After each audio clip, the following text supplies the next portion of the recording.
ഉത്തർപ്രദേശിൽ പൊരിഞ്ഞ പോരാട്ടമാണ് നിയമസഭാ തെരഞ്ഞെടുപ്പിൽ നടക്കുന്നത്.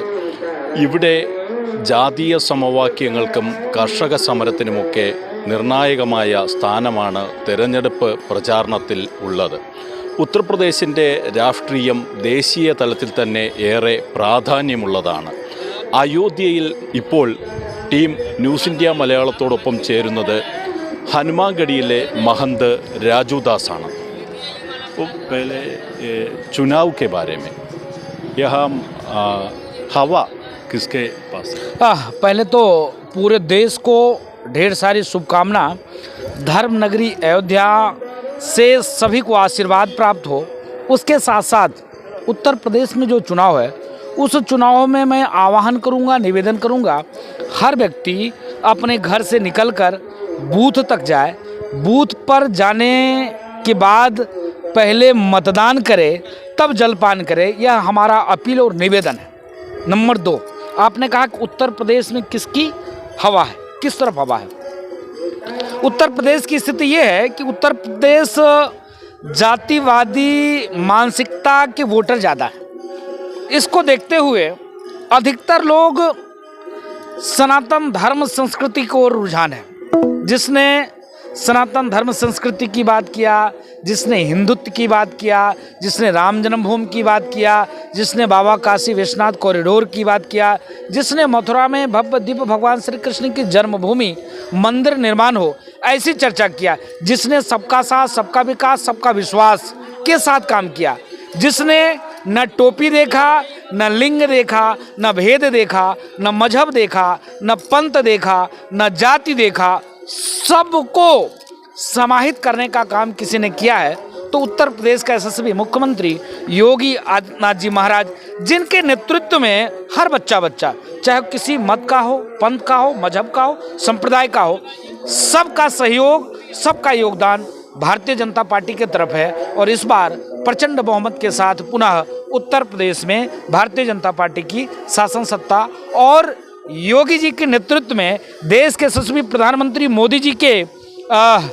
कर कमलों के द्वारा, उनके सानिध्य में जिस प्रकार मोदी जी की कार्यशैली है, पद्धति है काम करने का, वो जिस प्रकार से दबे कुचले, शोषित, वंचित, ऊंच नीच सारे भेदभाव को खत्म करके सभी से ऊपर उठ के काम करते हैं, उसी पैटर्न पे उत्तर प्रदेश के मुख्यमंत्री योगी आदित्यनाथ जी महाराज भी चल रहे हैं। देखिए, जो 5 वर्ष पहले की जो उत्तर प्रदेश की स्थिति थी, भय, भूख, भ्रष्टाचार, हत्या, छिनैती, डकैती, क्या क्या नहीं होता था।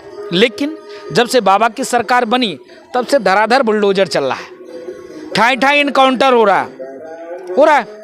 नंबर 1, इससे ज़्यादा जो व्यापारी था, जो सामान्य नागरिक था, जिसको झगड़ा झंझट किसी भी अपवाद से कोई मतलब नहीं, ऐसे लोग को इस चीज़ से निजात मिली। तो अब ये लगता है कि सबसे अच्छा अगर किसी का नेतृत्व है तो योगी जी का है। जिस प्रकार से चाहे बिजली का हो, चाहे हर घर पेयजल की व्यवस्था हो, चाहे हर घर सोलर लाइट की व्यवस्था हो, हर घर जो एक स्वच्छता के लिए मोदी जी का जो कार्य था कि हर घर जो है लैट्रिन बनाया जाए, ऐसी व्यवस्था हो, हर गरीब तबके की राशन की व्यवस्था हो जाए, तो इतना कोई ध्यान देता नहीं। इस प्रकार का ध्यान देने वाला उत्तर प्रदेश के यशस्वी मुख्यमंत्री योगी आदित्यनाथ जी महाराज, जिनके नेतृत्व में उत्तर प्रदेश की जनता कंधा से कंधा मिला के चल रही है। देखिए, कोरोना काल में क्या स्थिति थी।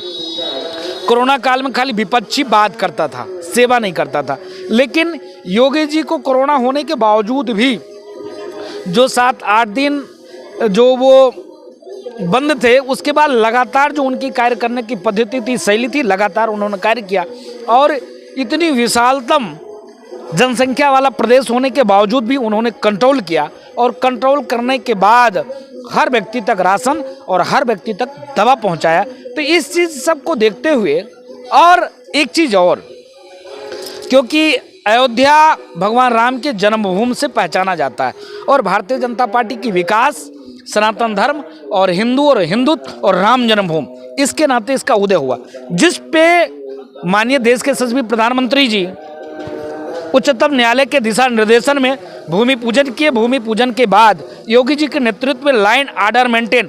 अगर उत्तर प्रदेश में सरकार किसी और की होती तो बताता कि अरे भाई इतना इंटरनेशनल मामला है और अगर मैं इस पे कोई डिसीजन लूँगा तो ये हल्ला दंगा बवाल होगा तो इसकी जिम्मेदारी कौन लेगा, पल्ला झाड़ लेता। नहीं, लेकिन योगी जी कंधे से कंधा मिलाकर मोदी जी के साथ, और देखिए कहीं कुछ नहीं हुआ, शांतिपूर्ण तरीके से अयोध्या में भव्य दिव्य मंदिर निर्माण, यहाँ के विकास के भी खाका बहुत तेजी से। अयोध्या में 40 बार योगी जी आए, जब भी आए 1000 करोड़ 200 300 400 करोड़ की बजट देकर। इसके साथ साथ देखिए अयोध्या ये आम टूरिस्ट आधारित व्यवस्था है, भक्तों पे आधारित व्यवस्था है। यहाँ कोई आय का जरिया नहीं, आय का स्रोत नहीं, यहाँ का आय का स्रोत टूरिस्ट है। माली देखिए लगा हुआ है, कोई माल आया माला लिया, कोई आया प्रसाद लिया, मंदिर गया दर्शन करने के लिए, यहाँ की व्यवस्था है। तो ये और कैसे बढ़े और पर्यटक कैसे अयोध्या में, इसके तहत उन्होंने अंतर्राष्ट्रीय बस अड्डा का संचालन किया। श्री राम एयरपोर्ट का निर्माण कार्य चल रहा है। आप देखेंगे रेलवे स्टेशन, देश का सबसे अच्छी क्वालिटी का निर्माण कार्य चल रहा है। इसके साथ साथ जैसे आप अयोध्या एंट्री करेंगे, राम की पैरी भव्य दिव्य सुंदर उन्होंने बनाया। इसके साथ साथ क्रूज चलाने की भी व्यवस्था पे वार्ता चल रहा है। उसके बाद हाई स्पीड की ट्रेन चलाने की भी बात। तो सरकार धर्म के साथ साथ कैसे डेवलप हो, कैसे विकास हो, इस पर भी सरकार कार्य कर रही है। तो मुझको लगता है, मुझको विश्वास है उत्तर प्रदेश के जनता जनार्दन के ऊपर कि जिस प्रकार से योगी जी और मोदी जी के ऊपर जनता विश्वास करती है, उस विश्वास पे योगी जी और मोदी जी खरे उतरे हैं। इसके नाते इस विश्वास के तहत हम किसी एक टोपी की बात नहीं करते हैं। क्या स्थिति होती थी कि खाली बस टोपी की बात होती थी, एक वर्ग, एक संप्रदाय, एक मजहब की बात होती थी। अब क्या स्थिति है?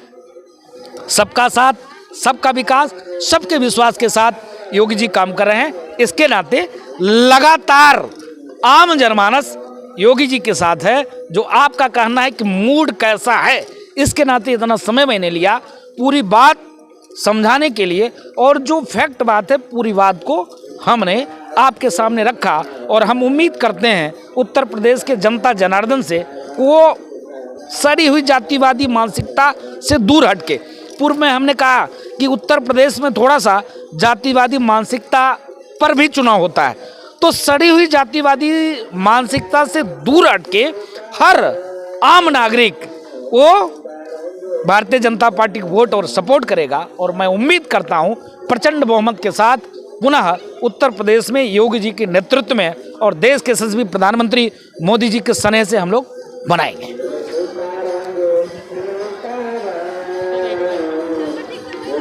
കൃത്യമായും ഒരു മികച്ച ഭൂരിപക്ഷം നേടിക്കൊണ്ട് യോഗി ആദിത്യനാഥ് വീണ്ടും അധികാരത്തിൽ വരുമെന്ന് തന്നെയാണ് അദ്ദേഹം പറയുന്നത്. ബിജു തറയിലിനൊപ്പം ന്യൂസ് ഇന്ത്യ മലയാളത്തിന് വേണ്ടി അയോധ്യയിൽ നിന്ന് ആദർശ് തുളസീധരൻ.